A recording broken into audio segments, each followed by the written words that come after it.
up, y'all? Welcome back to the Top Flight Pod. You know what it is. You know what we're here to do. Back in studio today, beautiful Austin, Texas.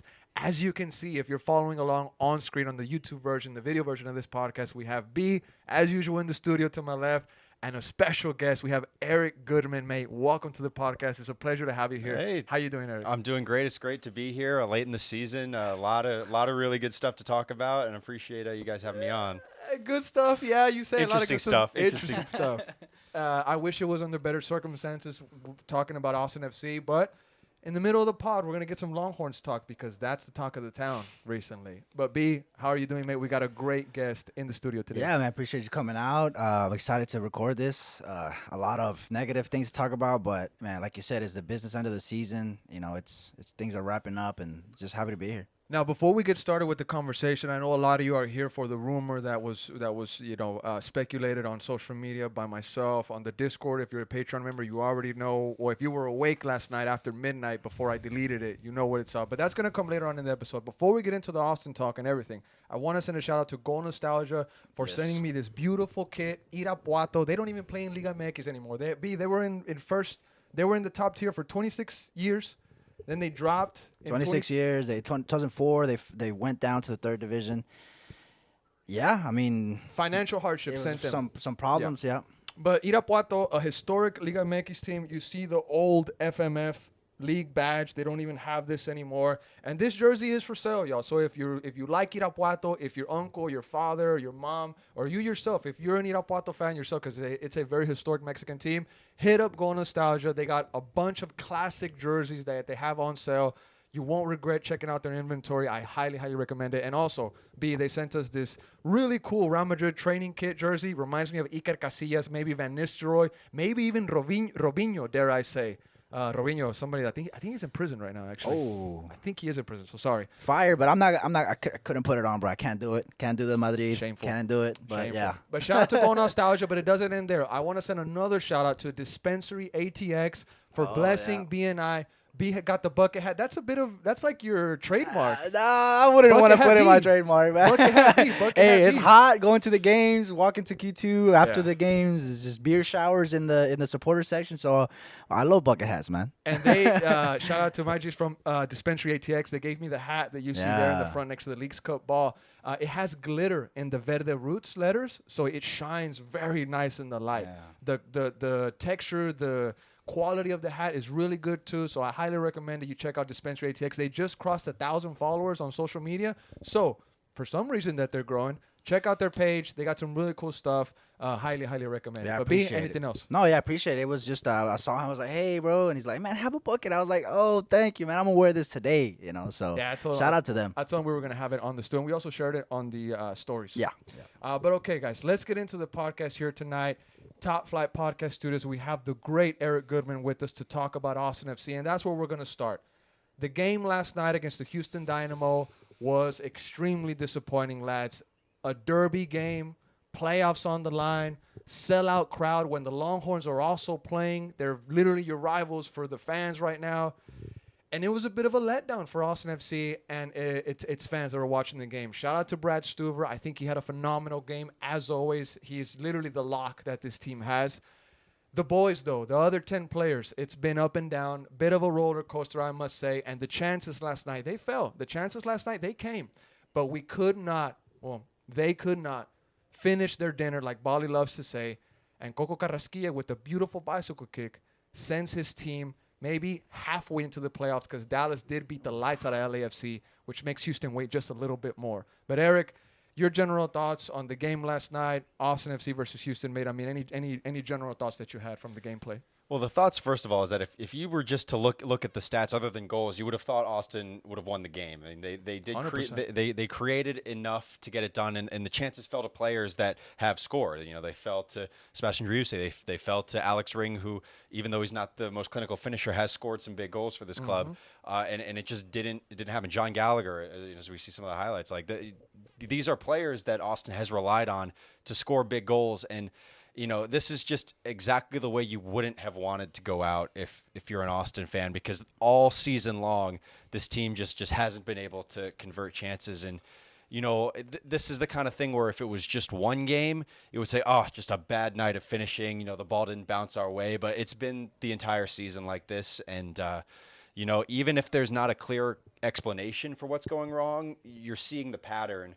And that clearly means that there's something inherent in this group that makes them have incredible difficulty scoring goals. You see why I wanted to have Eric Goodman on the pod? Yeah, that was awesome. You see why I wanted to have have That was him? a great breakdown. Been pushing to get this guy on the pod, bro. Yeah. But B, your general thoughts on the game. Coco Carrasquilla gets a golazo. And like Eric said, I mean, you would have thought that Austin won the game. Like you said, man, it fell to the players that you would think would bury these. I mean, it's been 3-4 games in a row now where it's like finish or dinner, like Bali said.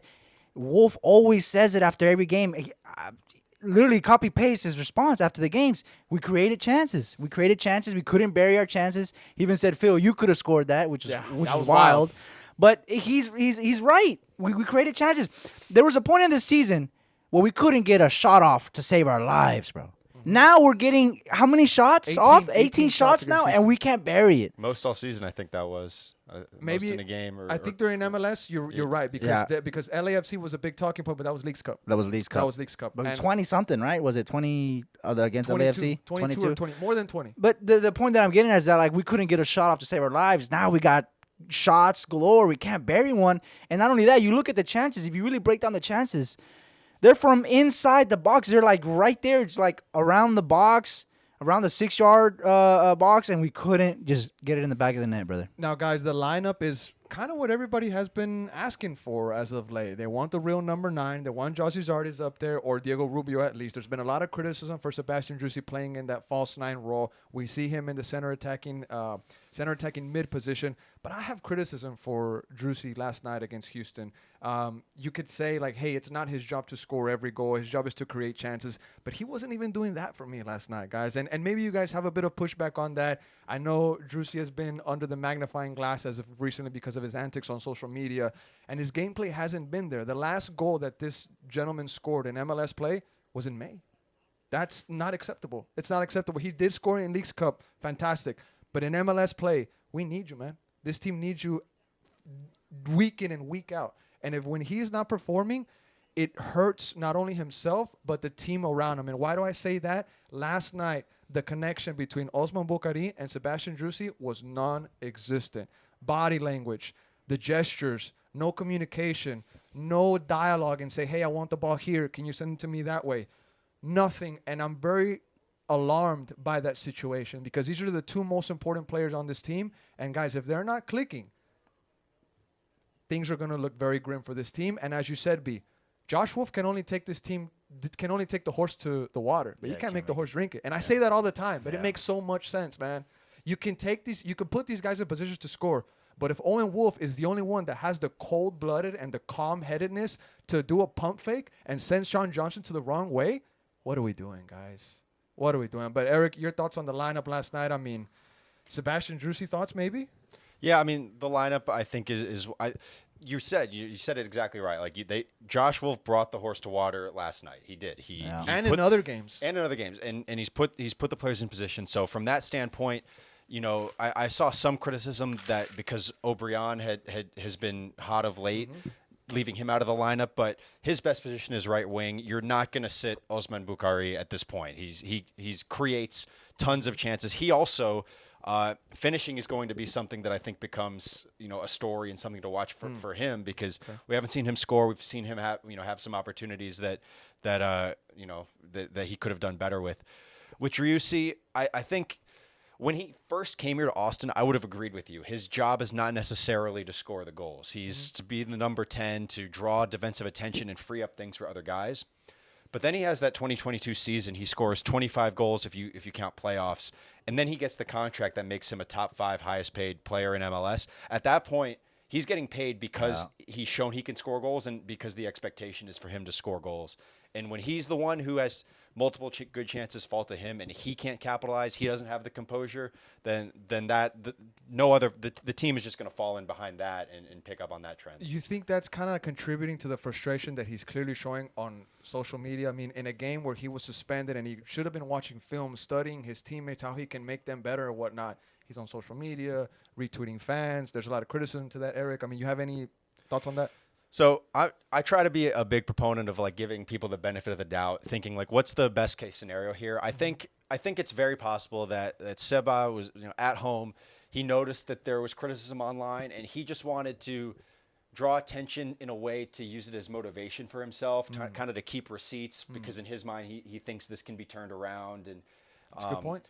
But at the same time, he has to know that it's not a good look. Like that's no part of that. Even if that is what he's doing, it's a terrible look for your star player to just be, posting mean tweets. I mean, these guys say that these guys say that they don't hear any of the noise, and it's such a lie. I mean, maybe some of plus this is a pattern with Driussi. Like this isn't the first time he's done stuff like this. Everything changed. Like my approach to his when he comes out and does stuff like this, because when he did that when he said that stuff about John Arnold. Yeah, the pressure here is in Argentina you kind of low key. He even says he kind of missed it. Right. They missed the pressure. So now since that point it changed. Like okay. You want to know something crazy, what? bro? River just played Boca Juniors this weekend. Yeah, Clásico. And there was fans literally trying to fight Boca Juniors goalkeeper Chiqui Romero. Remember him? He was a Manchester United's goalkeeper for the longest. Oh yeah, Shorty, Romero. Yeah. They were trying to box him, bro. They were trying to fight him. And I was watching that. Shout out to my G Brad. He was the one that sent me that clip. He was like, "Yo, look at this. Boca Juniors fans were trying to go after their goalkeeper, and he's the captain also for Boca." And I was thinking in my head, "You missed that." I mean, he's saying that while he's chilling in Austin, Texas, where the vibes, he'll say that. He also said that that in Argentina, when you had a poor performance, you couldn't go out to the street. Yeah, bro. I know. I've heard. I've seen the selfies after a tough loss. They go to Shake Shack. Fans. Yeah. Let me ask you a question. How long do you think Sebastián Driussi would have to be just in HEB before somebody comes up and recognizes him in this town? That's a good question. I bet he could be there an hour or two before anybody. He might do his shopping and leave. Yeah. To be honest with you, I'm gonna say 20 minutes. No. I'm gonna say 20 minutes. And hear me out. You remember? Maybe. Remember when Era sent us the selfie that he with took with Emmy and Driussi? Yeah. I think depends on what HEB. Point is, he can go live his life. No one's going to disturb him. And if he would just turn his phone off, then he wouldn't even see that kind of noise. But that's not Driussi, brother. And look, I don't know him personally, never met him, but I've seen his patterns when he comes out and does stuff. I mean, we know some stuff about how he responds to criticism, but that's the thing is it shines even a bigger light of the decision of making him captain, bro. Right. Well, and it's not even just you who don't feel like you know him. Yeah. I mean, we have the ability to be in the locker rooms and to talk to these players. I feel like I have no idea who Sebastián Driussi is. I mean, he talks the bare minimum, and that was even true when he wore the captain's armband, when that's supposed to be like part of the job description. Yeah, vocal. Alex Ring Talked to the media last night. But the first 2 years spoke to the media all the time, and then as the minute he lost that captain's armband, he's like, "Cool, I don't have to do this anymore." We didn't hear from him for a whole season. So I mean, Driussi he's never been that decision to make him captain always felt kind of forced to me. Like, he's our highest paid player. Let's I guess. And I don't think I've heard rumors on that decision, bro. I heard it wasn't solely club based. I heard it was forced by the league because of the Apple TV deal. They wanted to have a higher profile. It's kind of weird to me. Very weird. I'm not buying that because I don't think the league.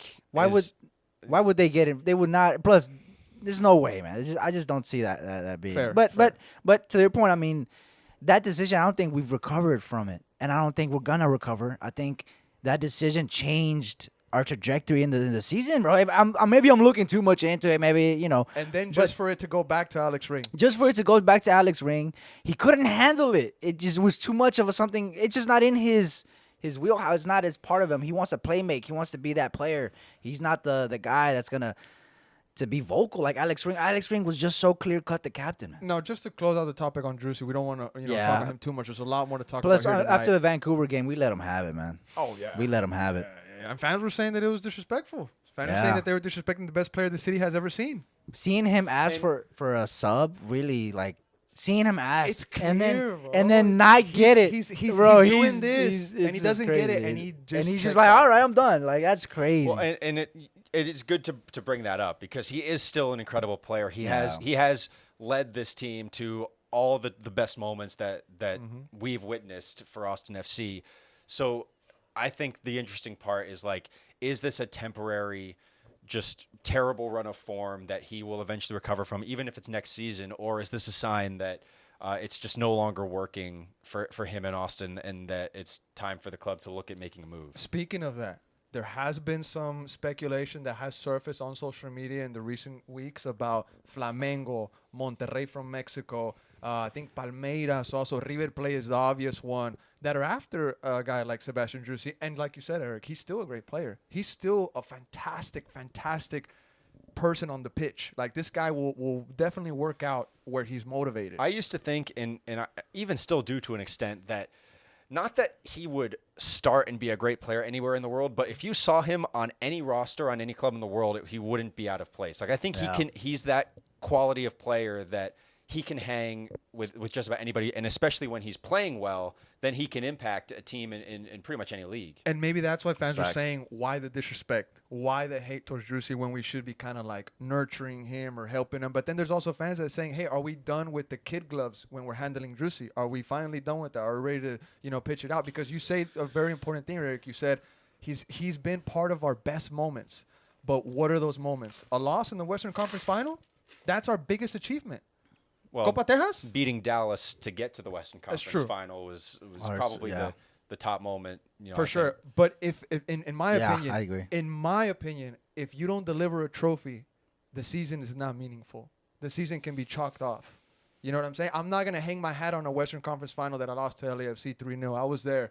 The Dallas, the RSL games, they were very special. I will never forget those. But at the end of the day, they were just playoff games, bro. You know what I'm saying? I don't know. I'm going to push back on that, bro. I need a trophy. I get it. I need a trophy to solidify you as a Carlos Vela, as a Wondolowski, as a, those top players in different MLS teams. Because I feel like Driussi wants that Carlos Vela treatment, but we haven't had anything delivered that is anywhere near close of what that guy has achieved with the club that he's at in LA. Okay, but if you think Austin, you think Driussi. If you 100%. Think Austin FC doing anything, and that's the problem, it's Driussi. And that's the problem, because this player might think that he has made the team relevant and that the team owes him that.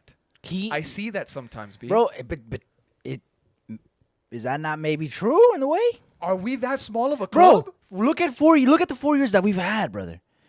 Inaugural season, just bad, but it's an inaugural season. A lot of us were just happy to be there. Okay. Second season, the Driussi show. I know Fago had a lot. He had a lot of assists. Fago had a lot involvement, but Driussi stole the show. Gabrielson's true, but like I said, Driussi stole the show. He was being recognized nationally for even more than that. Around the globe, just being that guy was like, hey, he's awesome.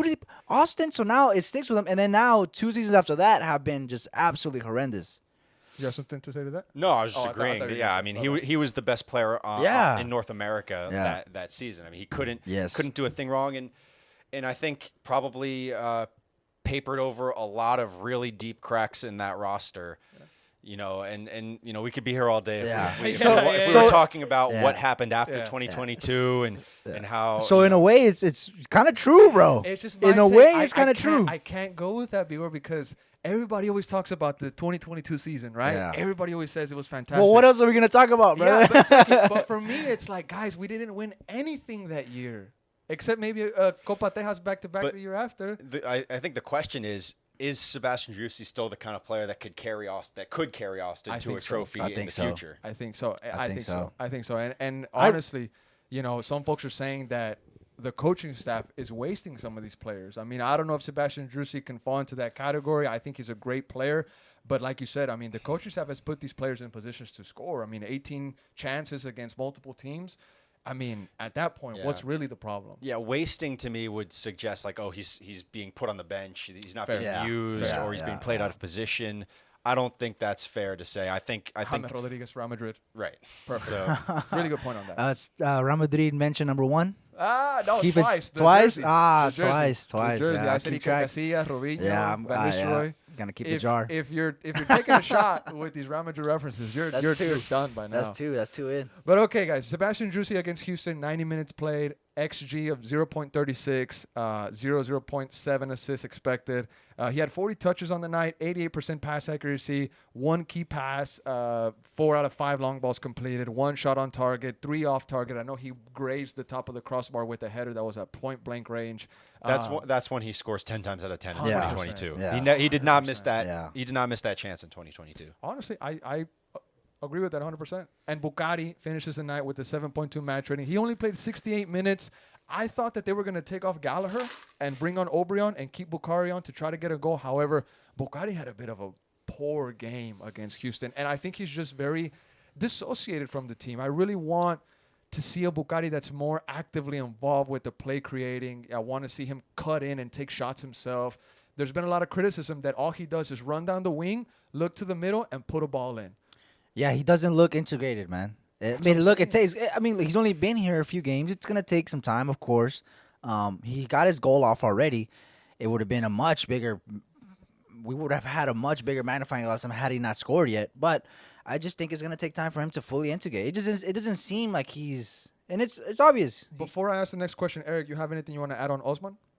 Well, just that I think part of it might be Austin's never had a player like him before. They're not used to somebody with that kind of one-on-one ability that is going to. I mean, we've seen every game he turns around his defender, is able to play a good ball into the box. It's eventually you'd want to see him turn some of those into shots for himself too. Some of the best players in the world, are able to make that happen.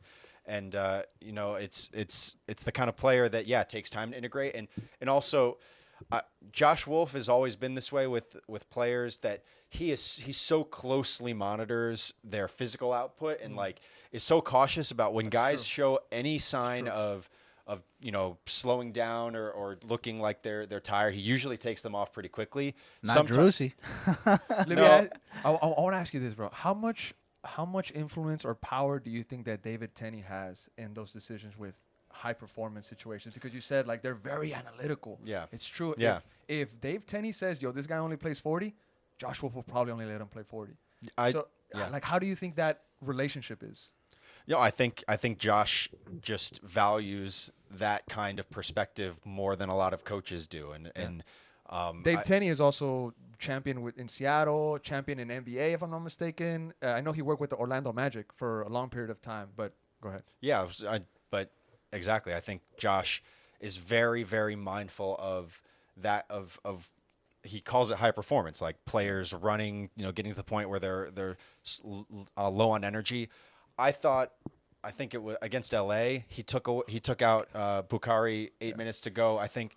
Listen. He looked to me like he still had chances in him, 100%. That he was still creating chances. Leave him on. You don't know.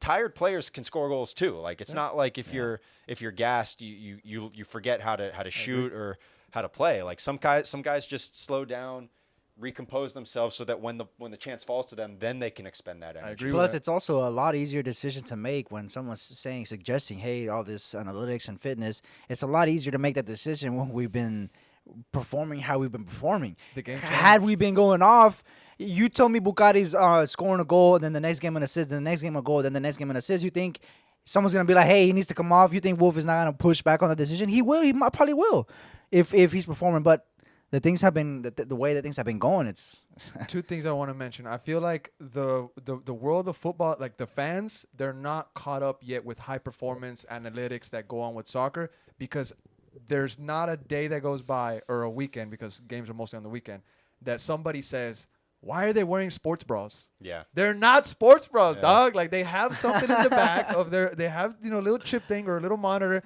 that tells them how much they ran, how much, are they sprinting? I mean, how else do you think that they get on the bottom of the screen? You see distance covered, this player, how else do you think they get that? Somebody's like, oh, they're tracking them. No, the game changed, everybody. And a guy like David Tenney, he has a lot of influence. And B and Bali, they made fun of me in 2021 when Austin came into the league because I made an edit for David Tenney. I was hyped when he came to Austin. I put all his trophies, all his everything that he's accomplished, and they were like, he's just a high performer. And I was like, yes, I know, but this is David Tenney, dog. He's up there. And that's something I wanted to Dude, no, point out. you'd make an edit for if we got a high quality chef, you'd make an edit for him, bro. I literally yelled, you would put his best cuisines of the years. I know you, mate. I literally yelled stew when the ball rolls to him. You yell Stu when the opponent just misses the goal, bro. Hey, Stu moved it You're with his out of eyes. pocket. Stu moved it with his eyes. Nah, you're out of pocket for that. But the lineup, of course, we talked about a couple of players. This is what they wanted. However, the question that I have for you guys before we talk about some post-match stuff that went on, we have clips for you guys. The Danny Pereira substitution that came into the second half. In my opinion, this is a guy that should be starting. I know that the yellow card accumulation is a bit of a maybe it was a topic. Maybe it was a reason why Danny didn't start. Josh definitively said that yellow card accumulation is not something he ever pays any mind to. That's true. He did say that. But then why not start Danny in this game? Maybe you wanted a more physical midfield with Valencia and Alex Ring. But Danny is that play creator. Danny is the person that dribbles the ball. He breaks the lines, and he creates chances for you during Leagues Cup. Probably some of the best performances that I've seen from Danny, along with some other players. Maybe it was his new hairstyle. The new hairstyle. I loved the hairstyle. You loved it? I thought he looked so wild. It was wild. It was wild. But maybe that's why he didn't start, because it had to dry. Yeah. Maybe. He spent too long in the barber's chair. He missed training. I don't know. Hey, Q&Q barbershop. That's the guy that cuts the hair. What's going on there, Q&Q? Yeah. But B, any thoughts on Danny not starting this game? I mean, he was needed. Yeah, if you ask me what lineup is I want Danny in that lineup every game. It's crazy how important he has become. He is important. He is just apart from Driussi, maybe Bucati, he is our best young talent, and I want him to start every game as much as possible. So, any thoughts on Danny, Eric? The only thing, and I don't know if Josh maybe isn't as high on Danny. I doubt that. I'm sure he knows what he has in a talented young midfielder. My only speculation, and this is something that is probably my biggest critique about Josh Wolff, is how he likes to manage his teams, is he focuses so much on what the opposition is going to be doing, as opposed to just saying, I know what my team looks like at its best, and the opposition doesn't matter what they do because we're going to be the ones bossing the ball. And you're at home, this is when you should feel empowered to just play your style and let the other team adjust to that. And Josh has always, I get it.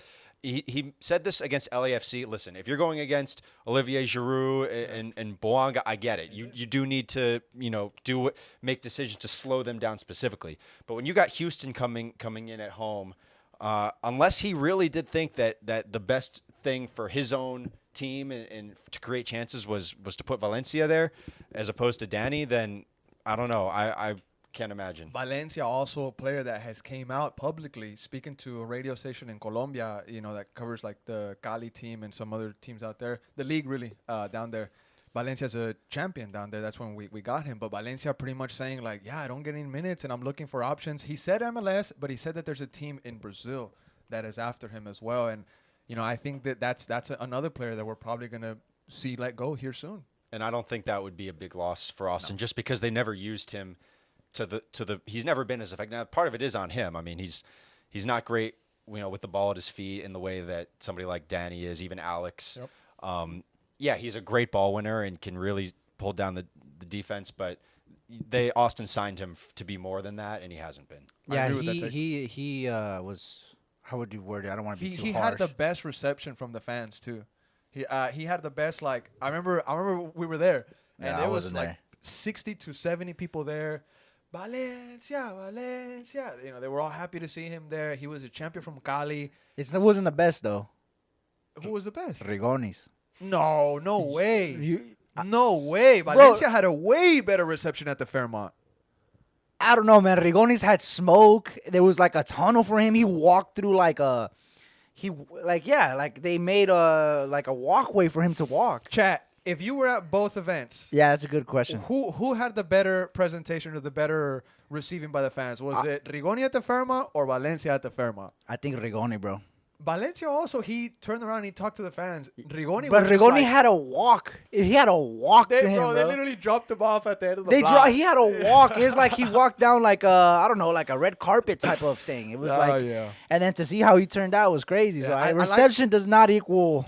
I like what they did with Osman Bucari and Mikel Dessler. They had a bit of like a bit of more of a planned event. You know, they had like what was it? They did like something yeah, downtown. well, Booker was at the Continental Club on South Congress, and I thought that was a little. It was like a Thursday afternoon, like you would just. There were all these big hot rods, these low riders bouncing around in front of it. I thought it was a little. Bocati was just I didn't like, love it. I didn't love it. Bocati was just like, okay, I'm just here to take a picture, and then they made us stand in the middle of the street. Bro, I literally remember thinking, I was like, man, if I was going to work, and I see who is this guy? I see this dude trying to take a picture. But you cannot live in Austin without one time taking a picture on South Congress with the Capitol in the background. So they got it done. They got it done early. Maybe I would be like, oh, it's just like an influencer trying to get a picture, whatever. That's our record signing, brother. Well, yeah, but the average person is not gonna know who else. No, I'm gonna be out there telling the guys that's our record signing for what team. Now, guys, let's transition a little bit into the post-match stuff that went on last night. I have a clip here that's making the rounds on social media. By now, a lot of you have already seen it. The question that Jorge Iturralde, a journalist from Club Deportes based here in Austin, he asked Josh Wolff, you know what? I'll just play it. You along the way. Josh, and continuing with the same question, at the end of the season, if you don't reach what the goal, do you have in mind or you ever thought in resigning? No. Regardless of the results? No. Okay. Now, the thing you said, we had opportunities with LAFC. We had a lot of opportunities with LAFC. But today, O'Brien was on the bench, and you switch the formation. So what is the purpose of having a lot of opportunities if the next game is going to be different formation? Again, each opponent has a way they play. So we created a boatload of opportunities against LA. This opponent has a different structure. We created a boatload of opportunities today. Against Toronto, they had a different structure. We had a few things that we did. We created a boatload there. So again, it's, we want to find ways to exploit the opposition's vulnerabilities. We did that in all 3 games. We didn't score enough goals. We actually maintained pretty good expected goals against, 2 games away and a game at home. So I think tactically the guys executed and showed great flexibility, as we have all season. So it's, at the end of the day, you got to score goals. I mean, we missed too many opportunities, and I think the guys work extremely hard. The starters, we've had rotation this week based on 3 games, 2 away and 1 at home. So the guys performed admirably. We let ourselves down in front of goal. Any further questions? All right, we'll wrap it there. Thanks, everybody. We heard from Josh Wolff there, guys. The question from Jorge Iturralde, like I said, from Club Deportes, based here in Austin, Texas. A lot of folks are pushing back on it, but at the same time, a lot of folks are saying, wow, finally a hard-hitting question. Wow, finally a question that puts Josh Wolff on the edge of his seat, that gets him, kind of a bit riled up, saying that he showed clear signs of anxiety. He was grabbing his ear, he was tapping on the table, he was shaking the stuff. Josh Wolff is a very composed human being. He's a very composed gentleman. I could tell that he's very studied. The words that he uses have educated myself when I'm listening to him talk.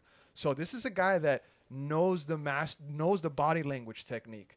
And George just kind of puts him off his element on this one. Now, B, before I get your take, I really want to get your thoughts, Eric Goodman, on this clip. You had a tweet that you were saying, of course he's not going to resign. I mean, if you could go in on that, maybe, kind of go off of what you said. Sure. Well, first of all, I'll disagree with you slightly because as long as I've been around and been, and gotten to know Josh, he's never been comfortable speaking to the media. Oh, okay. It's always been something where, he might know what to say and how to defend himself and his players, but in terms of just, being tense and just the vibes in the room, it's always been, very uneasy, very, he always looks kind of very combative. Like and since day one, he and Jorge Iturralde have had beef. And I think it's legit because, and Jorge knows I love him. I have a lot of thoughts. I think we all do, but we're all colleagues. Right. We're all colleagues. And, Jorge has gone out of his way and made it very clear that he's been, he's kind of like the champion of the Wolff Out movement. And, where another example of where coaches and players will say that they don't hear the noise. Like they know where everybody's loyalties lie and where their stances are. In terms of if taking whoever asked the question away from it, just somebody being asked, do you plan to resign? I think that misses. That's not realistic. Josh Wolff, after 2022, signed a contract to be with Austin through the 2025 season. Yes, it hasn't gone well, certainly this season and last season.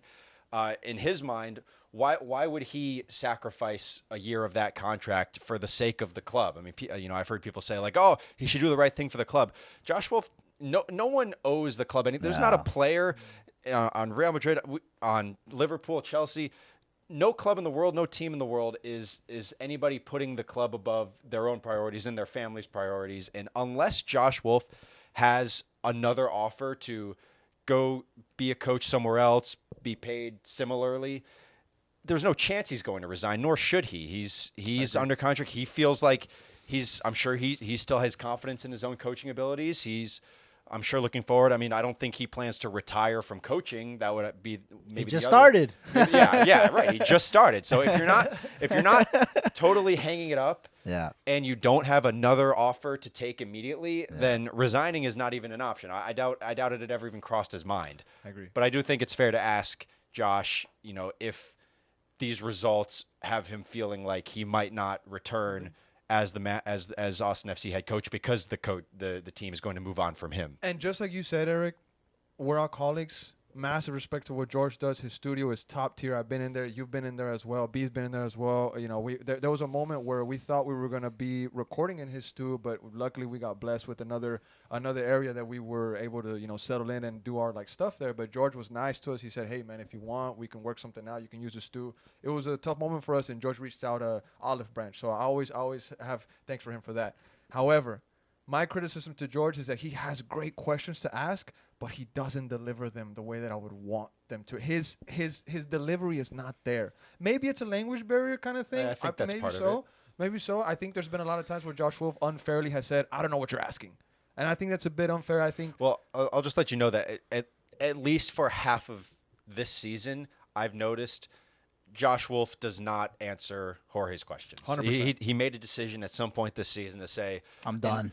Instead of, and he actually, to his credit, that follow-up that Jorge asked about Obrian, Josh gave it, actually, I thought, a very good answer. Mm-hmm. But for the most part, if it comes from Jorge, Josh is not going to receive it as a question the way he would any of the rest of us. And I can provide further context to what you just said, Eric, for it to be 100% true, because by now everybody knows we do the quotes, that we post them on that. I'll say via Eric Goodman, via Phil West, via Moises.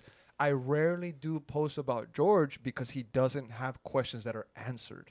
You know what I'm saying? I'm happy that, Josh Wolff was able to answer a bit of his question here, but the reality is that for a very long time, the questions that Jorge has presented to Josh Wolff, they just get battered away. And so I can't use that. You know what I'm saying? So I was hoping that there was maybe George didn't think like, oh, they're not using my questions, material, whatnot. It's like, no, man, I'm just getting the best questions that are asked and the best answers that he gives. And he doesn't answer George's stuff. He never does. No, and that's something, Josh isn't – he may want to leave that podium, go down and square up. Or he might inside, he might want nothing more. He knows he can't do that. Yeah. The best strategy for him to – minimize, I guess, the role that Jorge might be able to have in his life and in those press conferences is just give it one word answer, move on as quickly as possible. But that doesn't always happen. Doesn't always happen because after LA, if you guys watched, it was late and it was on Zoom. But the press conference after the game on midweek, they got very combative, and Josh actually went on the offensive a little bit as Jorge asked, I think he asked, the team did look united against LA. Why didn't they look united in previous games? And Josh was like, "What games? Name me a game." Yeah, you come on, you got to name me a game. Yeah. And it got very uncomfortable. And I think that's a shortcoming of Josh's, in my opinion, is not being able to have thicker skin, not being able to just pay no mind to the haters. Honestly, he takes that stuff very personally, and I think there's maybe some insecurity there because he's inexperienced as a manager. But he would have been able to help himself a lot more over these past 4 years if he could just. I love the insight. I love the insight that you're giving us, mate, because you're somebody that's behind the lines a lot of the time, mostly all the time. You're in these rooms, you're in these war rooms with these journalists trying to get the best questions out there from Josh Wolff. So the insight that you're giving us here tonight, I'm not taking it for granted at all. I really wanted to have you on the pod, mate. I hope you guys are able to join us at some point. At some point, I've heard I don't want to talk about it. I don't want to talk. But there's possible some good things coming. There's good things coming. That's what I've been told. So hopefully promises are kept because words are just words. Right. Right. And I mean, I think you guys do great work. I've always felt that way. I appreciate you, mate. Now, B, before I get your take on the Jorge situation with Josh Wolff, if I may, I want to read some comments from social media from X, formerly known as Twitter. Dale Black and Gold from LA. He says, honestly, this type of questions are part of being a coach anywhere in the world but here in MLS. Great learning experience for the young coach. Sean Collins says, I think the boat he's talking about is the Titanic because of the boatload of chances. It's kind of harsh. Titanic was a great movie, bud. Christy Kanani, she says, this is seriously so uncomfortable to watch. He looks like a toddler having a meltdown. I've never seen a coach in any sport act like this. Later on, she referenced the Seattle's head coach, Pete Carroll. Oh yeah, Pete Carroll. Yeah, in football, yeah. Yeah, she referenced Seahawks? She referenced the Seahawks coach Pete Carroll about how he has a similar question. He handled it a little bit better. You can look at that on social media. Edgar Torres, shout out my G, really good work. If you have a property you're trying to sell, he takes photos of your shooter. of He's your a shooter. land. So hit him up. He says, so basically we lost and tied, but at least we didn't get scored on a lot. Keep buying them tickets. And then last one I'll read, Bangalov, fellow Patreon member. He says, Austin FC, maybe you should do a surprise random drug test. Really, Bangalov? I shouldn't have read yours, dog.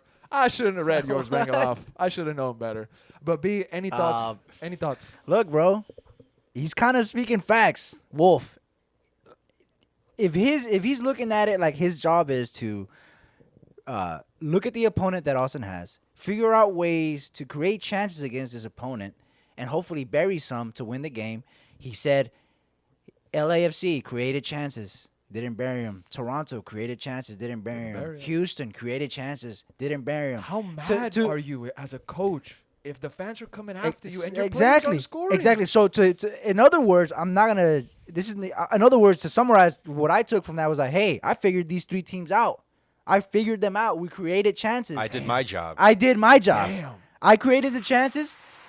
Next team, follow it up. Let me figure them out. And if we 18 shots, all these chances missed, I did my job. So to me, and Owen scores in Toronto. and Owen scores in Toronto too. My God, so to me, what he's saying is facts, man. It's Yeah. facts. I agree. It's hard to agree with Josh Wolff at this moment because of all the fans that are against him and they want him out. But that's why on the pod, look, last pod I came out and said that I wanted him gone. It was a Wolff out. But like I posed this question is like, do you think that Wolff? We watch football all over the world, European football. We watch high quality, the top of the top. And we all know it's hands down the coach's job to also motivate the players, create an environment in the training that is environment of camaraderie to have, all this stuff. So he can't come out and be like, I did my job, but you're not doing all of the job, brother. You're doing the job, the technical job of it, but there's another part of your job is to motivate these guys and create an environment in this team to fight, to show grit, to show where we're down 1-0 with 5 minutes left, to show that grit and push forward like we used to see this team do, and it's not happening. You feel like he's doing it, but just he's doing his job, but not more. doing the other parts. I think that's exactly right. I think if in Josh's perfect world, if he could have a perfect world, the analytical side and the strategic side and the tactical side would be the only thing that he would have to worry about. And I think that's what made him such a great assistant coach, is because he can specialize on that and not have to worry as much about maintaining a locker room and making sure guys feel, that their egos are cared for. And, the other thing is we've gone, this long without mentioning the most important name when it comes to this decision, which is Rodolfo Borrell. Yeah. My questions and as soon as, hopefully we get an end of the season press conference with Rodolfo Borrell, I'll be interested to see, does he still have faith in Josh if no announcement on his future is made? And if not, does Rodolfo Borrell have a guy in mind that he wants? When you think about it, with the exception of a couple of players, you think of like Cascante and Gallagher, there's not much linking this current Austin FC team to the inaugural season to Austin FC 1.0. Yeah. It might just be time, whether Josh has had a fair shake, because a lot has out of his control, a lot has gone wrong with this club that he's kind of had to take the fall for. But whether or not you feel like he's had a fair shake, it might just be time to completely depart from Austin FC 1.0, bring in new energy. Rodolfo Borrell was the start of that. It might just be time for Austin FC 2.0 to fully take effect. And I agree with you 100%. I think it's time to shake it up, to freshen shit up. Just Bro, Dak is having a terrible game. Yeah, boys are down bad right now. But I lost my train of thought. So look, there's still games left in the season. We're not gonna make playoffs. I came out last pod and I said I wanted this guy out, and I still do. I want him out.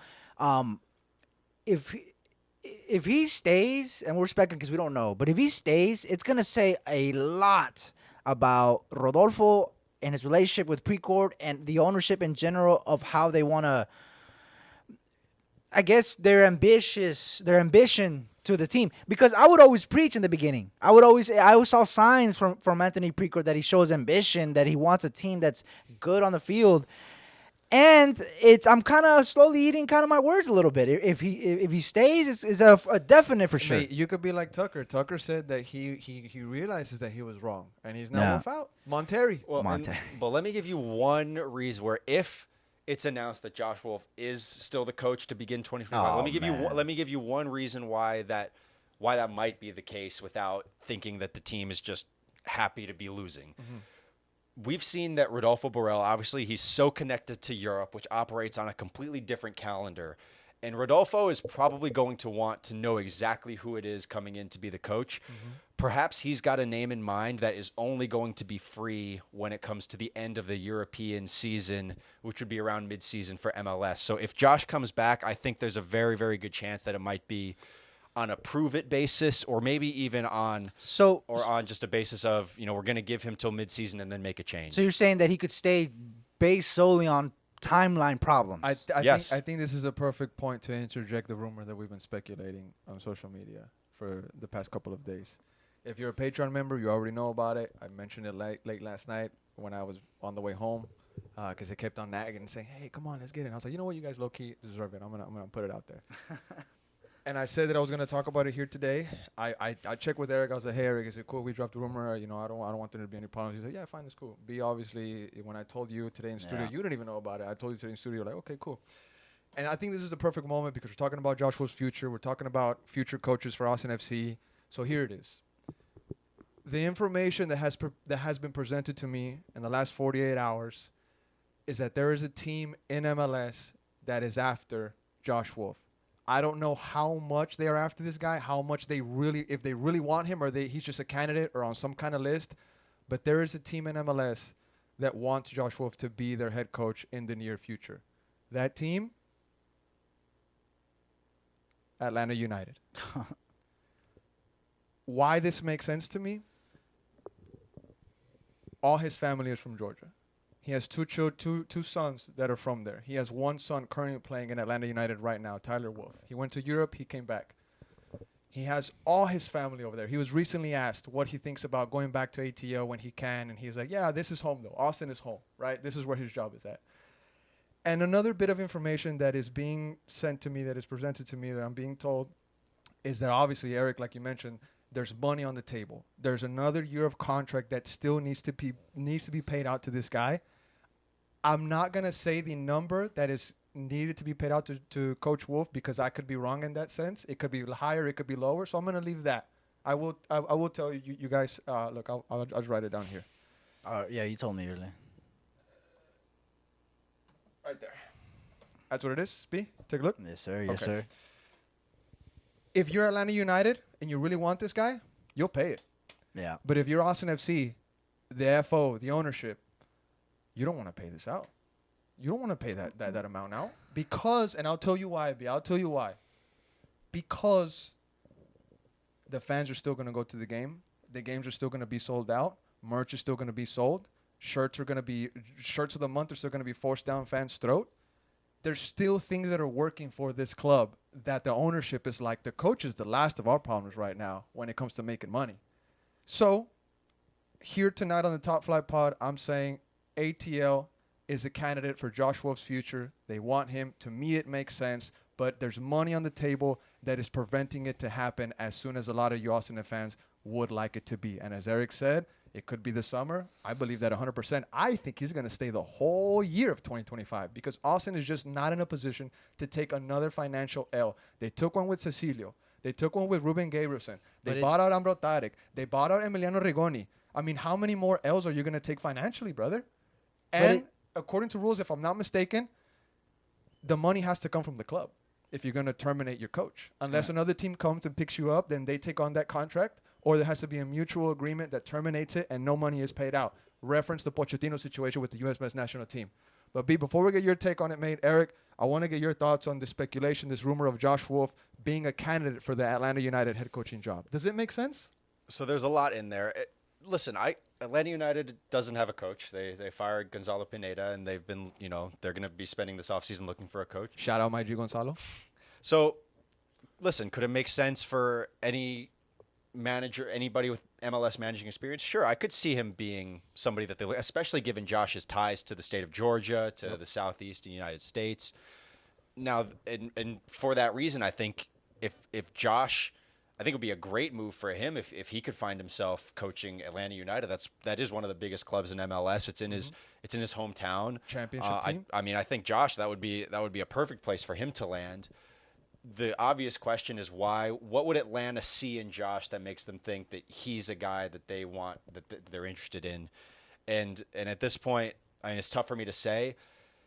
If you wanted to be super optimistic about Josh Wolff's future, he has had some success. He has been a part of a team that made a Western Conference final. Yep. And as we were talking about, he does have some strengths in his ability as a coach. He knows how to use analytics and analyze other teams and find strengths and weaknesses. So now to your other point about how would it become possible, my guess is the most likely scenario would involve either probably a mutual parting of ways between Josh and the club. And to the worry that I think some fans have, and you kind of articulated it about, the ownership doesn't care about winning. They're getting their money either way.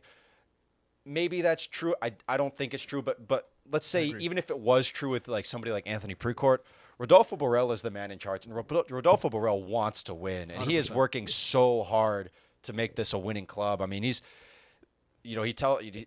developing one of the bigger scouting networks that MLS has ever seen, and it's already paid dividends. I mean, none of us had heard of Alexander Svatok. Now, we haven't necessarily seen what he's capable of, but like Mikel Dessler has been an immediate contributor.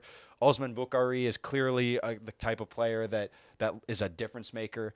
So even if you're skeptical about ownership, I don't think you have to worry that the people actually making the day-to-day decisions, they want to win. I agree with you in that because bringing Rodolfo Borrell to Austin FC is as ambitious as you can get. Right. We don't even know what he gets paid. Right. We don't even know. And I'm sure it's a lot. It's a lot. It's I'm sure right up there with some of the highest paid sporting directors in MLS. And it honestly gives somebody like Anthony Precourt, if we do know that Precourt likes to be involved in these things and he is knowledgeable about soccer, but now he's got a guy that he doesn't even really, if Anthony's doing the best thing for him, then he's totally hands off with Rodolfo. You got to trust your guy. You paid so much money to bring him. He's a great a home run hire. So hopefully Anthony is smart enough to understand that Rodolfo is going to make the decision about the head coach. He's going to make the decision about the players. And to the rumor that Josh might be a very convenient solution. It kind of reminds me of, as a UT basketball fan, Shaka Smart was coming to the end of his tenure at UT men's basketball. He looked like he was going to be fired. All of a sudden, Marquette out of nowhere comes in and says, "Hey, we want Shaka Smart, and we'll pay we'll just call off all contracts. We'll take him off your hands. You don't have to pay what's remaining on his contract. We'll take him over here." And it worked out for everybody. So again, if Atlanta is genuinely interested in potentially bringing Josh in as a head coach, I think that would be possibly best case scenario for Austin. But again, I'm very skeptical that Josh would be at the top of any list that they have of managerial candidates. At top of the list, I would agree that probably not. But maybe in a candidate list, maybe. And if they get a couple of no's, if they hit up a few coaches and don't get an agreement, then yeah, maybe it is. Now, I would like to mention this, and I'll get your take after I say this. I was reading an article that was referencing a rumor that was brought up by Grant Wall. Rest in peace, Grant Wall. And he had released a rumor in 2015 that said that Josh Wolff was a candidate for the Atlanta United coaching job. They ultimately went with Tata Martino. The rest is history. They won the MLS Cup. Joseph Martinez, blah, blah, blah. But he's been on their radar for 2015. This is a guy that's a bit of maybe a hometown hero. He was born 15 minutes away from downtown ATL. So much family out there. Like Eric said, it would be a good case scenario. Like, it would be a best case scenario. B, does this make sense to you? I mean, all the points that y'all laid out, I would say yes. But there's a lot of moving pieces that almost everything has to kind of fall in place perfectly for it to even be considered. And you never know, like, your example of perfect timing. Could be perfect timing. Like I said, a couple notes here and there. I don't know. I don't want to put too much weight on it. Like, I don't want to me, just if it just comes off, I don't really want to put too much. I just think it's time to do it, I think. Plus, you say, oh, how many L's are we going to take? Buying out Regoni, buying out Tarek. Like, that number, it's not an absurd, like, out of all the L's, I don't know if this is going to be the biggest one. Just coaches generally in MLS don't make that much money. Exactly. So if we're used to taking these L's, I don't think that buying him out or whatever or is going to be as big of an issue. So even that might play into account. I mean, the point is he has to go, man. He has to go. It's time to switch it up, man. He has to go. Whether it's Atlanta, whether it's however they do it, 4 years, I think, is good enough, man. I think it's time to get a new person in charge, freshen up the squad, freshen up ideas, and just like you said, there's very few players tying into the year one. I think that stuff is done. I think we need to move on to a new chapter in this team. I'm gonna kick it up a notch. I have also been told a name of a candidate to replace Josh Wolff. No, if you it's rumor episode today. It's rumor episode. Bear with me, guys. Bear with me. Man. I know it's speculation. Take it with a grain of salt, please. But what I have been told, and I've been told this a long time ago, but a person on the radar for Austin FC to potentially replace the coach that is currently at the helm, which is Josh Wolff, is the manager that made New York City FC champion. And that name is Ronny Delia. This is a guy that's part of the New York City FC network. Rodolfo Borrell, Manchester City guy. They pretty much own that network. They have a network that expands worldwide of coaches and players that they can pick and choose from. Claudio Reyna, part of that same system. Alex Ring, part of that same system. Man City has their hand all over the world, mate. They have their hand in every single continent. Their tentacles and everywhere. This is a guy that could be tied to Rodolfo Borrell in a sense that, hey, maybe this is a guy that could be on my list. This is a guy that I could possibly bring in. He is currently a coach in Saudi Arabia, if I'm not mistaken. So he's getting the bag. But Eric, your thoughts on this part two that I just dropped? Yeah, I mean, listen, obviously Delia's got a great track record. And are we getting ahead of ourselves a little bit considering, we still... Yeah, I mean, at this point, it looks like Austin FC is not making the playoffs. And I've always been under the impression that was kind of where Josh needed to get this team to make it. And minimum. At minimum. And I think especially given the fact that since some of these new signings have come in, now I'm sure Rodolfo Borrell feels like he's built a roster that can compete. And if that roster is not being managed to wins, then that obviously that would reflect on Rodolfo Borrell, and he might. This is when he might feel that he's got to bring in somebody that he knows can have success. And if it comes to that point where Austin is looking for a new coach, that would be a great candidate for sure. It'd be a great candidate. I agree. And some managerial history for Mr. Ronny Delia. He's coached Celtic. He's also coached the Valernega Football Association football manager. Not sure where that's from. New York City FC, Club Brugge. Probably know that team a little bit more, Champions League team there. And I believe right now where he's at is Al Wahda FC. So, Mr. Ronny Delia, B, any thoughts you have on this, mate? Man, I think we're getting way too ahead of ourselves here, man. But that's kind of like my thing, though. It's H the reacher, you know? I love it. Own it. Yeah. It's So, like my thing. I mean, I would be down. I mean, you kind of laid all these points. I think he would be a great candidate, but You know, I don't know, not much. So much stuff going on in the world Yeah. right now. The Diddy case, the Josh Wolff man. case, Yeah. Ronnie Delia. I mean, I don't know how I'm keeping up with all this news, Yeah, bro. you got. I don't know, dog. I don't know, dog. Hey, I need The to mention Young the Thug presidential- trial, I The mean- Young Thug trial. Yeah, I it's mean, a come lot of boys. stuff going on. A little bit of comedic relief there. A little bit of comedic relief. But gentlemen, Got Firefest coming Yeah, back. Firefest is coming back. You just heard of that? What is that? Bro, remember the Firefest? No, the I have no scam? idea. Oh, come on. Wow, how'd you miss Wow. that? He was too busy making that edit, bro. Music But festival on an island that was a complete disaster. disaster scam. Oh, Remember, yeah. everybody was eating. It's Everybody coming was back. stranded. It's coming back. They're doing it again. Oh my! Yeah. We might have to get out there and get some fan reactions. Give me your top 3 Austin FC players. Come on, Yeah, bro. I couldn't name you. Come Couldn't on. name you 3, Couldn't even brother. name me 3, bro. Oh, man, that 70% of Austin FC fans outside of Q2 Stadium couldn't give me 3 top players from their club. 3 all Top time. players. 3 all Just time. 3 players, bro. 30, bro. You know who I had to find to get me good takes on the mic? Well, I had to call Aries, The Vanilla, guys, the boys, George, the guys, the the boys, usuals, the huge, the the huge, huge. the Also, huge. shout out The to huge. shout out to Chanel. She gave me a great top 3. She said her top 3 was Julio Cascante, Alex Ring, and I think Brad Stuber, if I'm not mistaken. But the thing that caught my attention was she said Julio Cascante. So I was like, I my bet G. you. I And bet, no yeah. Driussi. No I mean, Driussi. that's Few he's people. number 1. He's Few number people 1. He's named number 1. Driussi. Ask me. Okay, who are your top 3 Austin FC players all time? Driussi, Danny, Stuber. Yeah.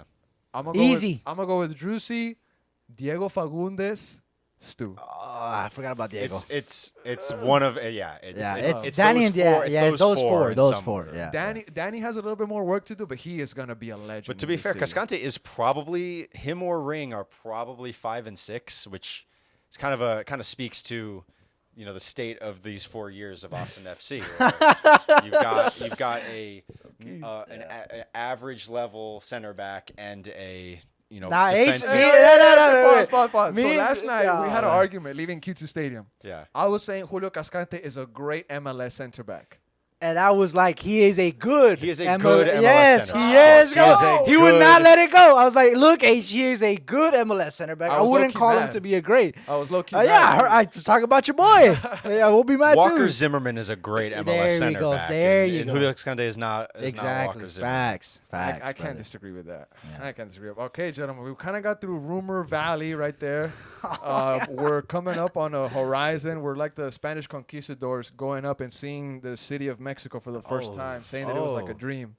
So, I mean, I want to just chat a little bit. I mean, is there anything else we can add on Austin FC? Season's over, bro. Season's over? Season's over. I mean, I kind of just had the post-match and then a little bit of a drop-off. I mean, Wolf rumor. You still got 4 games. Those 4 games, even if playoffs is as out of reach, are still important, and we're gonna learn, I think, plenty about some of these, especially some of the new players in these last 4 games. So, I mean, season might be over in terms of what are we playing for, but there's still. Don't discount these last 4 games and what they might reveal. Let me give you a 4 sneak games peek left. of what we're gonna see from we're gonna see a bunch of heads down. We're gonna see a bunch of Talking about players? I'm talking about performances. I mean, we got RSL, we got Galaxy. We're gonna see a bunch of ass. I mean, not You have a tough 4 closeout, bro. You have RSO at home. You have Portland away, which is one of the best teams right now in MLS. Evander is one of the best players in this league right now. I don't. LA Galaxy, Ricky Puig is scoring for fun. Dude, he has a celebration for every goal. He hit the moonwalk yesterday, dog. He's having fun out Ricky here. Puig, he's having so much fun. He's having fun out here. And they got Diego, they got Joveljic, they got all these fantastic players, bro. Joveljic plays in LA, right? If I'm not mistaken. Mm-hmm. Yeah, Yeah. I was confusing him with Giacomakis. Well, he went to Cruz Azul. I just don't think we're gonna learn anything new. I think we're gonna just solidify what we already know. Possibly. About, But then then looking at the last one, home against Colorado on Oh, decision my day, on the day that Georgia plays here at Texas, Oh. that Eminem performs at Formula One. Oh, I mean, my Austin, God. if they're not careful, might become. That might be. If anything is going to result in the end of the sellout streak, it is It that. doesn't It be is that game. No, mate. Mate, I think the sellout streak was done a Oh, long time it ago. was. There- It had to have been. There's It had to. something There's going on. we there. need to look into that, man. No, We- but the actual Just- factual take Yeah, is yeah. that there's those tickets that you see that are empty, they're sold. That Okay. people just don't Not go. even necessarily sold, by the way. as I understand it, I don't have any necessarily insight on Austin specifically, but just knowing how the business works in sports, they don't even have to be sold tickets. They just have to be distributed. Given away. So if the club has tickets that they want to give to Austin Pets Alive or a local or Lone Star Soccer Club, and they distribute those tickets, they can count as a sellout. So, that's true. oh yeah, that's based on my understanding. I don't know that 100% for a fact. It's true though, because I heard that similar topic recently with an NCAA college football team. I'm forgetting if it was the Aggies or somebody else that was manufacturing like ticket sales. So the only way it would end is if Austin is trying to give this, and there was like, nah. No one is like, nah. I mean, no, you could literally leave them on their doorstep. If they don't go, they're technically. So Austin themselves are keeping this streak alive, and they for can. What has been my question? Like, what do you gain? Yeah. What do you gain? It's just if the a look. stadium's clearly not full, what do you gain from? You know what? I have another rumor, bro. No, come on. That's my fault. I walked you right into it. I'm not gonna say it, but it would look well if one day you're trying to sell the franchise and say, hey, we have the longest sellout streak and it's still active. Man, if the previous rumor wasn't a reach, now this one, I know. I'm not gonna say the rumor. This is not part of the rumor. This is not. I'm just saying. Okay. In a business sense, if one day let's say you own Chivas, it's a good badge. It's a good little. It's like makeup. I love how cynical that is, and you might be onto something. That's beautifully cynical. No, I think we've talked about this before. We could go another hour on that. Bro, Anthony Pritchard, I like the guy for what he did for bringing the club to my city, bro, but I'm not treating him as an angel. I know this guy has some faults. But you love Todd Bowley. I like Todd Bowley, yeah. Maybe because he's all the way over there. You have to deal with him. I have to deal with him. But okay, we got Salt Lake to close out, Portland, LA Galaxy, and Decision Day, like we mentioned, versus Colorado, which is not the same Colorado as of recent years. This is a new and improved Colorado that has an immense amount of money poured into it. Finally, the Crunkies were like, all right, you know what, we're going to give y'all something. And the coach, Chris Armas, right? Chris Armas, if I'm not mistaken, the coach for Colorado. He's there. I think he's done a great job. But we got to close out. Fans at Q2 were telling me that they're still going to go to the games. And just like you said, Eric, I mean, that Georgia game, Decision Day. Oh, man, that's our friends aren't going. Oh, no. Our friends aren't going to the Austin game. I asked them just to get them to, like, the idea to them to be like, hey, are we going to go to Austin? The idea to them is going to be like, are you crazy? They laugh at us, bro. We get roasted so much, man. I'm tired of it. It sucks so bad. I know I'm the whitest guy on the panel here, but I have wanted my whole life to go see Eminem in person, and it's going to be a tough thing, a tough decision. I tell you what, Eric. No one will blame you, brother. Not a single person will blame you. My editor might, but that's my problem. That's my problem. Well, hey, actually, if you could please plug in your socials, everything like that. No, I mean, all right, Austin Chronicle every week. You can find it wherever you get coffee, most places around town. And it's the columns, the Verde Report. Follow me on Twitter at Goodman, and that's where I'll retweet a lot of my content, and we have good engagement too. And so it's a fun place to just keep an eye on. Folks know you though. Folks know you. I just wanted you to plug in for the ones that maybe don't already. You're one of the most, in my opinion, at least one of the most journalists that I respect the most, and one of the most respected journalists in this community. I appreciate that. Factually, at least I'm still here, and a lot of other people have come and gone, and sometimes I look around and I'm like, oh man, where's everybody that was here in year one? Bro, we see that in the stands with the fans too. Like I'm not an old guy, but I feel old when I'm in the press box and I see nobody. Yeah, bro. It's honestly, Austin is getting to be it's becoming a tough sell. It's becoming a tough sell because I feel like and even with the content that we push out, like a lot of folks are not engaging with it sometimes. It's true. It has to be something controversial, and I hate that because folks are always saying, "Oh, you're looking for a click." No, it's just that's the vibe. That's what we got. It's people want. That's what we get when people always like when fan reactions get toxic. It's like, well, bro, we're literally our season's over. Fans are upset. Like, what do you want us to do here? I agree, but gentlemen, if we can step away from the Austin FC conversation, we gave the folks the rumor and a little bit more. We had a great conversation on Austin FC, but gentlemen, I really want to talk about the Longhorns if we may, just for a couple minutes here. A historic moment that the Longhorns are currently experiencing right now, mate. First time that they're number one in 16 years. I was in 5th grade. B, you were in 5th grade as well. Yeah. When Vince Young delivered the famous Rose Bowl. I had no recollection of it, if I'm being honest with you. Yeah, I remember that just game don't so well. At all. It wasn't even in my sphere of anything. Reggie Bush was the Heisman. The quarterback for USC was Matthew Stafford.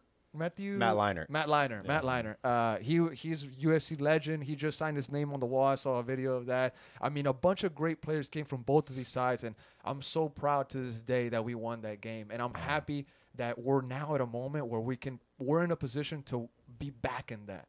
You know what I'm saying? Yeah, and Arch Manning. It's electrifying, brother. Arch Manning, Quinn Ewers, bro. You can feel it all around the city, bro. We have to go to a game, dog. We have to, bro. I was telling you, bro, I was so down yesterday. I'm sitting in the photo room. I'm looking at keeping the tracks. I'm seeing my friends' stories. I'm like, I got a confession, bro. I've never been to a UT Longhorns football game. Never. Wow. Bro. Even Never. I love the Longhorns. I just never been. Same for me. And I think I've said it before on the pod. I think I've said it. But I've never had any older cousins that would take me out. I've never had any older siblings that say, "Hey, let's go to a Longhorn game." My life has always been around soccer. It had to be. It had to be to a point where we were old enough to get involved ourselves. Because for me, at least speaking for me, the culture. Now that we got our own money. Yeah, now that we got our own money, because culture around when I was growing up, it was all Liga MX. It was all soccer. It was all. Bro, you also got to remember when we were growing up, it was a full-on recession. Yeah. Highland Mall. Yeah. Eliminated is now ACC Highland. I mean, I literally think back. I'm taking back Northcross Mall, brother. Everything, bro. I literally think back and I think yo, when I was growing up, bro, how did we keep the house? You know what I'm saying? Because a lot of folks lost their homes, bro. It was bad, dude. And to this day, I feel very, very lucky that my family survived that recession. You know what I'm saying? Because I mean, Austin's always been a good city to be in, but there was some really bad things that happened during that 2008, all that stuff. And how was I going to ask my dad for tickets to go to the Longhorns game when he was the only one working in the house and he had to support everybody?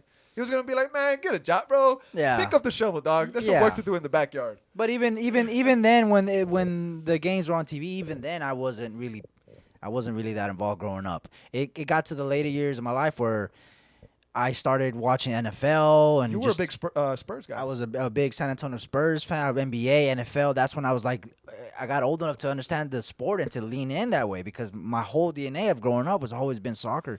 So yeah, I mean, at the time, it being the only sports team in the city, so it just adds on top of that. But to be back where we are now, it's just amazing. Now, Eric, 4-0, the Longhorns, they're number one. They got one of the best prospects in the nation at quarterback, Arch Manning, and they got one of the best quarterbacks, as a Heisman candidate. Top draft contender. He's hurt right now, but he's going to be back. I mean, what are your thoughts on the Longhorns?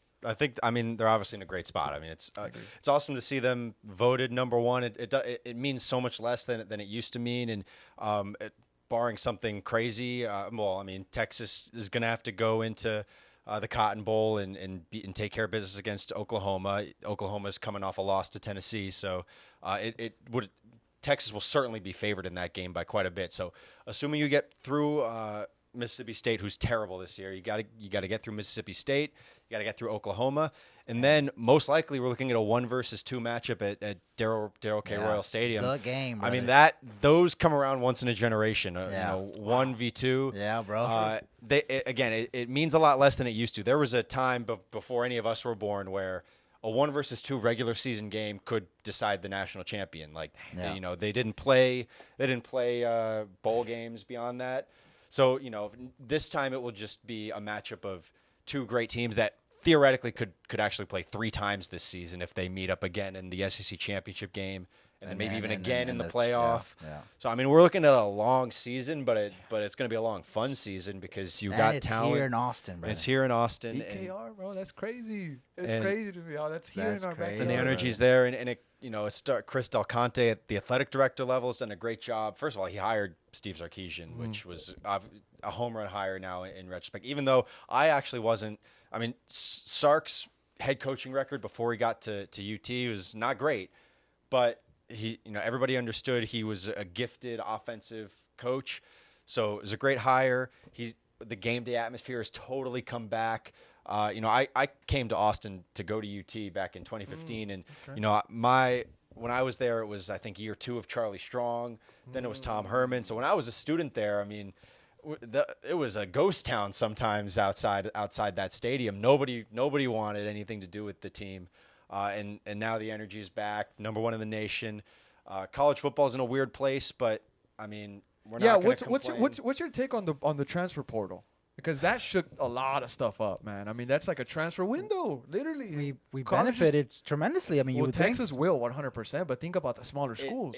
It's great to be in a place where you can not only recruit out of high school very well, but you can also you have the money and the desirable situation to bring in players. I mean, listen, has it made for a worse product on the field? I think you're seeing in the NFL real quick. Like I was talking with some of my friends earlier today, watching these games.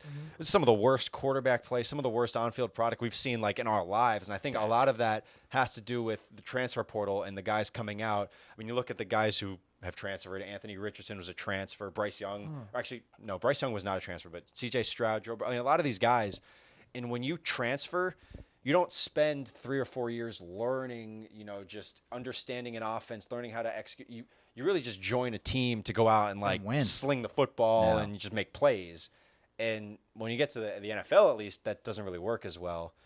But Texas has got, obviously, like you said, 2 great quarterbacks. Arch Manning is the one that is going to do it the right way. It seems like he's going to be patient. Yeah. He's going to take his time. He hasn't transferred. He says he's not going to transfer. And I think that's going to pay off for him when he comes into the NFL so much more prepared than. Yeah. Plus, than, look at his people around him. You think His uncles? you think they're giving him some advice, brother? I Yes. mean, he's getting and probably those guys did the same thing. Yeah. They sat on the bench. They didn't leave at the earliest opportunity. They took their time, enjoyed their time in college, and then came out very prepared to be NFL quarterbacks. He's a very blessed person to be. Not only like around the people, his family.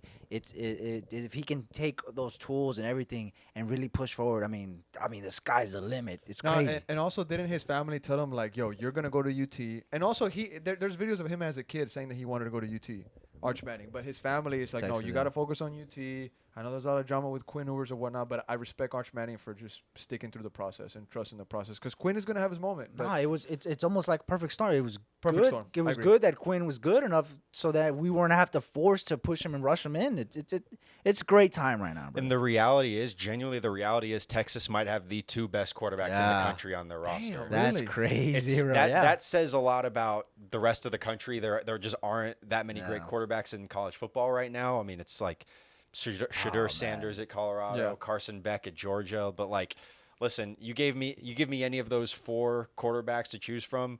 Give me Quinn and Arch above them. I like that. I like that Yeah. take, man. I have a funny story on Coach Shark before we talk some EPL just real quick.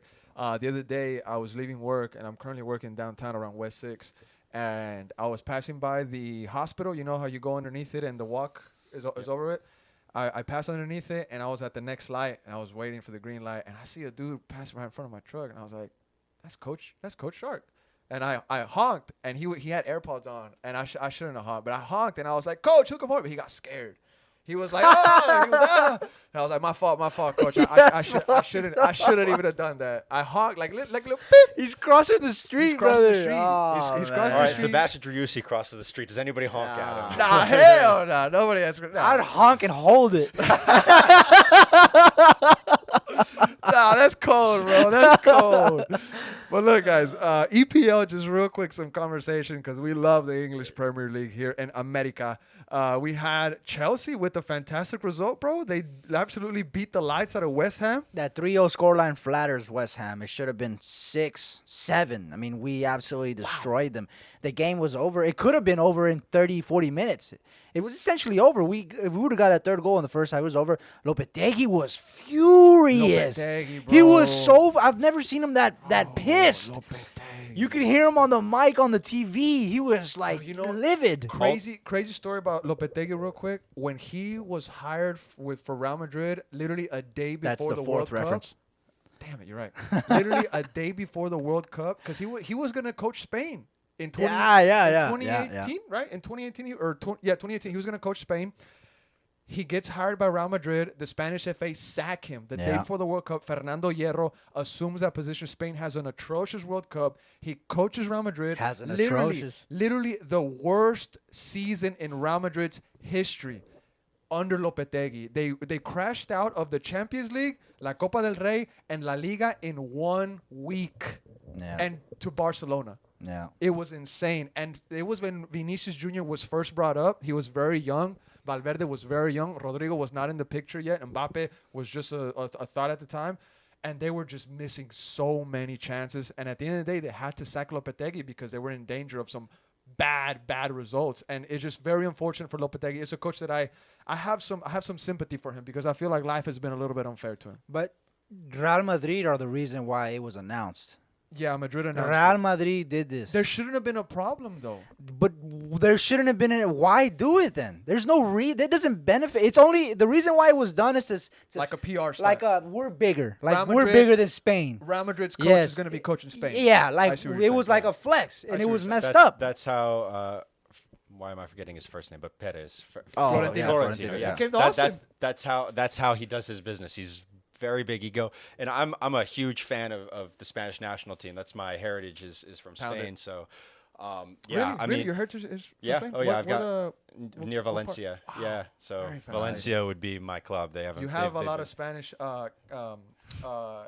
You look look like Is that characteristics. characteristics? Yeah. Thank you. Because I mean, we have friends that clearly look indigenous. You know, they have like the Olmec kind of profile. You know what I'm Yeah. saying? But then we both you and I, we have very slim faces. You know, very few facial hair, a little bit here. Maybe yours goes out more than you mine. know, we're just very handsome, two very handsome Those are gentlemen. You know, those are, I don't want to sound classist or anything, but those are characteristics that are associated with the European conquistadors that came. Don't get to- H started to on over this, here. Oh, I brother. can go off. He can go off. He can I'm go literally off. halfway through a book. But that's fine. But go ahead, bro. well, just listen. That was like the ultimate bag fumble, and I was furious at Lopetegui for that. You got to know that there's so much tension between the clubs. The clubs are in Spain. They're way bigger than the national team. Barcelona, Real Madrid. Yeah. And if you show favoritism to one team, if they know that you have loyalties to one team, there's going to be, the locker room is going to be completely fractured. And so very, very dumb move. Totally fumbled the bag. And I think it showed in his Real Madrid tenure too that he wasn't ready to. Well, his West Ham side is got destroyed by Chelsea, Not mate. doing much better. Yeah. Oh yeah, man. Alvarez had a bad game. Bad game. I think the second goal was all on him. And yeah, I mean, Chelsea's back. I mean, you would think we're back. I mean, Cole Palmer at it again.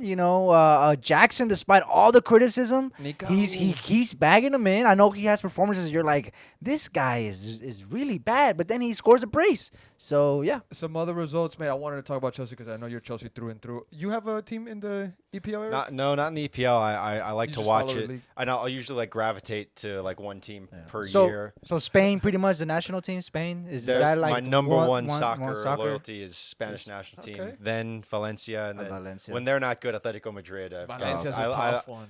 It's a tough one, tough but I love me some Diego Simeone. Oh man. But yeah, Premier League, I'm very objective, but I've been the last 2 seasons. I really love what Arsenal, how they play, and some of their players, are really exciting. And I was obviously watching this morning. Today they Yeah, tied 2-2. 2-2. Yeah. City, they got a red card. Oh, that See that? They came so close, though. Yeah, I mean, it was so so close to close. getting 3 points in in the Emirates. In the Emirates. It would have been one of the It would've- biggest results yeah. in the Premier League in the last few years. John Stones, 90 plus 8. Yeah. And all the criticism that Arsenal got in the last season when they approached they this only wanted game, to tie. they approached it since minute one as like, we'll just get a point. They didn't do that this game. I think this game was different. Until they got the red It's card. a- well, yeah, and it then they changed just it. had to. Also, the thoughts on the red card. Did y'all see it? The record, I mean, Wow, time wasting, kicking the ball. Yeah, I that's mean, what they said after like. it was.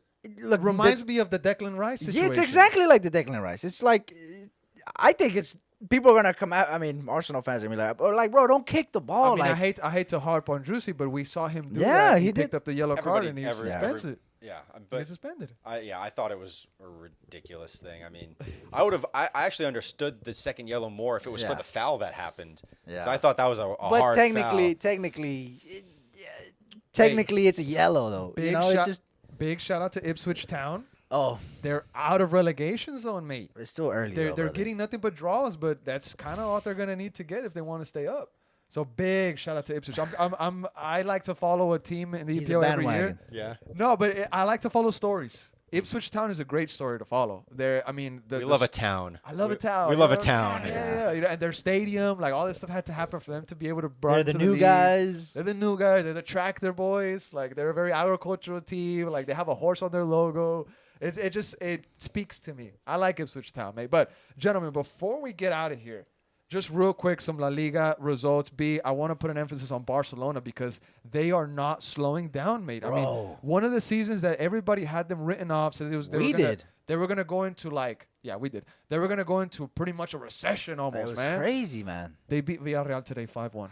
They don't win, bro. They destroy teams. 7-0s, 5-1s, 4-0s. It's And like that's Barca, bro. That's Barca. Yeah. And somebody told me this. They say, hey, when Barca starts a league like this, it's very difficult for them to lose it by dropping points as the season goes. Jamal going off at his young age. I was so wrong my about him. God. I was so wrong. You about were Jamal. extremely wrong, and you were almost in a way you were upset that we were even come at you for that take. Eric, you I were said- like, okay. Look, yeah. I said, and this is with the Spanish national team, I said that Lamine Yamal should be more taken care of, and he shouldn't be starting as many games as he did in the Euros because they need to take care of this young kid. But what you said was I was afraid of his safety. Somebody was gonna break him or something, But what you said was and I was wrong. no. But what you said was Yamil Lamar shouldn't start. Yeah, Lamine Yamal should. That was You were just worried about because he's too young for me. injury. Yeah, Injury. 16 years old, shouldn't start in the Euros, but he has the talent, and I'm wrong. He's incredible. I'm wrong. Incredible. And he plays in a way that it usually takes players many years to understand. Yeah. Like, for instance, when a long ball is coming in, how to shield off a defender so that you actually have you can play your next pass off of that. I mean, it's incredible to watch him play. Spain, it's hard to see them. Obviously, France has not won everything with Mbappe. I think Lamine Yamal, correct me if I'm wrong, but is Lamine Yamal not the best young player we've seen since Mbappe? I mean, Damn. Oh, that's a good think- question. I think so. No, yeah, bro. honestly, their Yeah. stats are actually very similar. Yeah. Now that you bring that up, Yeah, their stats are very in similar. terms of just producing in the biggest moments. Yeah, I would. Is- That's a good. I I would was agree. gonna mention Vini, but no. No. Vini. It took took Vinny a long time Yeah. to actually be what he's become. There was a lot of Real Man, Madrid that is fans true. that were criticizing Vini in his early years, saying, "Oh, he's not ready. He doesn't know how to finish." And Carlo Ancelotti actually, before Vini had a record-breaking season where he got 20 goals and 20 assists, he was 2020. Ancelotti came out and said that he had talked to Vinicius Jr. that instead of taking 5 touches, take 2 touches and make a decision. And that's how Vini Jr. really has skyrocketed. I mean, now he's a Ballon d'Oro candidate. But Valencia, they defeated Girona. Big result. Vamos. Valencia defeats Girona 2-0. A team that we were saying, hey, is the fairy tale going to keep on going for Girona? They're a City Group team, so I don't know if that's much of a fairy tale. Wow, I didn't know that. Yeah. Oh my City God, Group. Bro, they're like you everywhere. said They're earlier, everywhere. City's got they're everywhere. everywhere. That's why Tati Castellanos went from New York City FC to Girona. And now Todd Bowley wants to develop the same sort of web, and they're not letting him, bro. Yeah, they're not They're letting not him, letting him, They're bro. not letting him, What's yeah. going on? They're Hey, come making on, moves man. that. But shout out to Valencia. That actually They're puts way them in they're 19th. 19th. Oh, It brings them man. from 20th to 19th. Yeah. Vamos, Venezuela. Hey, but- Vamos, hey. vamos, Valencia. A couple points though. Season just started. Much hope. I mean, we're 6-7 games in, and we're Valencia fighting for relegation at this point. You know, it could happen. Valencia is a historic team, man. They don't deserve to be there. They were once in Champions League finals versus Real Madrid. I mean, I didn't watch that game, but I went back and I saw it. Raúl, one of my favorite players of all time, he had a goal that game. I think Llorente also had a game, or was it Morientes? One of those two. But they had a goalkeeper that I really like, Canizares. I think it was Santi Canizares that played for Valencia, but he had like blonde hair, historical goalkeeper. Back before my time. Long time ago. Back when they had a different badge on their shirt. But Real Madrid, guys, last topic of the day. They win, but not convincingly. They defeated, they won against, was it Espanyol, if I'm not mistaken? Espanyol. Yeah. Espanyol, yeah. Yeah. 4-1. 4-1. Now, the goals came extremely late, and Courtois scored an own goal on his net. Carvajal tied it up at the 58th. Rodrigo went up in the 75th. Vini at the 78th, and Mbappe at the 90th. If you pull up Real Madrid's recent results, you would think, without watching any games, you would think, oh my God, they're on a tear. But those scorelines fool you, brother. I mean, good for them to getting the points, right? You get the job done. They're winning. That's all that matters. But if you look at the performances, you're like, what in the? They don't have it there yet. But I think that they will. But then you look at Barcelona, bro. They're like, oh my God, they're slapping teams around, and it's just like. And I kind of told you why, B, Yeah. because from the academy to the first team, it's the same style of play. And at Real Madrid, you don't have that. Yeah. At Real Madrid, it's super team. Get the best players all around the world and bring them here. Yeah. We're going to have the eighth wonder of the world in the stadium and in our team. And folks are going to spend thousands of dollars to come see these guys play just for their names. And Barcelona, to me, they have actual DNA. Real Madrid has DNA, but in the Champions League, 90th minute, goals, whatever. Yes. But Barcelona's DNA is style of play. Yeah. It's Masia, it's tiki-taka, it's all that we've seen throughout history. We've seen the Messis, the Iniestas, the Xavis. You have all the young guys coming up right now. And every time Barcelona needs somebody, all they have to do is go to La Masia. You're ready. Boom. You're ready. Why? Because they already know how the team plays. Yeah. And I think we're seeing that. We're seeing that I clearly hate it. this I season. hate it. I hate it. I can't stand it. I'm done. I hate it. I hate it. I don't want this. I don't want this, man. I don't like Barcelona having good results, man. But guys, I mean, we touched up on a lot tonight. It probably one of This is our a long longest pod, episodes of the yeah. season. But it had to be said. A lot of this stuff had to be said. Man, And that I file really is enjoyed gonna it. be long, brother. I really enjoyed it. But That Eric, was- any closing thoughts, mate? No, just appreciate you guys having me on. A lot of fun conversation here. It's going to be so interesting to see what this next month is like for Austin FC and you know, coming into the next season. Like what are the vibes going to be like? What is the attitude going to be like for Austin FC in 2025? That's B, any closing thoughts? If Wolf stays, the vibes are gonna start off bad from the jump. So you know, I'm finished with Wolf. I want him out. I think it's time to restart and refresh and just start a new chapter. You know, but Now, before we get out of here, Elon Musk just announced that they will be doing a crypto giveaway celebrating some kind of anniversary, the 5th launch of SpaceX Starship. So if you're into crypto and you're trying to win millions of dollars, go to SpaceXXPTC.com. damn, what is he Don't. giving us? Where are we plugging this in? Like, what was going on? I would have strongly advised against doing that. But hey, Yeah, it's Are, some kind of scam. are they? Damn, they cut you a check, HSN, or what? What's Hey, going on nah, here? nah. No checks. Damn. No he, checks. he got in on it early. Yeah, I was He's like- trying to boost the value. Hey, He was- Dogecoin. I'm still holding. man. I'm still holding to my Doge. You I'm just are? kidding. No, No, hell okay, no. I okay. took a L on that a long Yeah, time me ago. too. I bought it right when it was at the Man, high. And I was like, man, I'm so "Wow." done with crypto. It might be the future, bro, but I like It ain't the present. It ain't I the like- present. definitely And it ain't took the a stall. It took a stall. I brother. like the cold hard cash. Hey, at man. least the boys got a touchdown now, man. At least the plastic on a debit card, you know, like debit, Something physical. something Right. physical. Yeah. Cryptocurrency scares me. The illusion of The- actual yeah. money. Yeah. I mean, but, and that's a whole other episode. but, Paper. I mean, talk about Paper. dude. They got the onside kick. Oh, But I mean, just it's over. It's over, bro. It doesn't even matter. no. There's still a There's lot of there's time. a lot of time. There's a Yeah, lot of come time. on. 16 points. That's 2 possessions. It's 2 possessions. I Right? agree. No, Game yeah, on. Yeah. Game on. Game on here Yeah. in the I Top 5 don't know. Podcast studio as we're watching Dallas play the Ravens. I need CeeDee Lamb to clear like a certain amount of yards, bro. So I'm gonna stay tuned. still No, they on touched it first. They touched it first. All right, That's gentlemen, good, we're man. gonna get out of here. B, shout out to you for being here. H, shout out to you for being here as well. Nah, shout out Eric. My G, Eric Goodman. Hey, I'm speaking in third person.